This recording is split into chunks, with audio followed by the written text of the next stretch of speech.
Typical of a Rockstar game, Bully gave players the opportunity to leave the beaten track of the main story and amuse themselves while exploring a large open world. In Bully, this took the place of Bulworth Academy, along with a selection of external areas of the town known as Bulworth. The map in this game was a great size for what it gave to its players, but with new technology comes greater expectations, and so players are bound to want more from a sequel.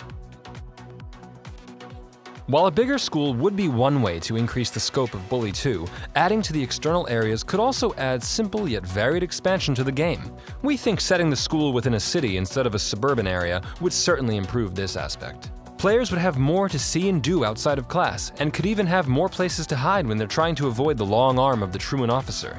Equally, of course, it would also add greater difficulty as the chances of bumping into an authority figure in a bustling street would be far higher. Bully contained a fantastic array of stereotypical social groups within a school, and really, all a sequel would need to do in this regard is offer more of the same. The good news here is that the real-life inspiration for such groups has evolved, and there's more source material than ever before for Rockstar to choose from. How about groups of hipsters, gamers, and boy band fans roaming the grounds of a whole new school? Adding variety to any open-world sequel is always a good thing, and so building upon the new social groups with adaptable currency forms would make for a really dynamic economic structure at the school. While elements of item fetching existed within the story of Bully, adding unique currencies for each group would give players more regular interactions with the various factions and allow for item collection to take less of a role in the narrative. Stolen cigarettes could be traded with smokers, for example, while forged signatures would make an excellent bribe for members of the boy band fan clubs. The possibilities are endless. Bully's use of mini-games and distractions were great, especially in classroom scenarios, but it too could be improved in any sequel that Rockstar gives us. Sports, for example, could be used more regularly, and mini-games would be easy to build into such an environment. Sporting prowess would be a surefire way for players to impress other pupils or assert their dominance over rivals. Choosing particularly physical or aggressive sports would help this, of course, because no one on Earth knows a bully that plays tennis, do they? We all know that there are teachers out there who love to act like they dislike the naughty kids, but are always so desperate for any reason to convey some pride or affection onto the poor, misunderstood students. Letting players pull off some rogue prefect activities to win visible favor from such staff would be a great way of earning some friends in high places around the game's story. Not only that, but can you just imagine being given the privilege of thumping trespassers who aren't respecting the authority of the hall monitors? Eric Cartman would approve. Along with customizing a unique character, changing the appearance and the performance of the game's school-age vehicles would also be a great step.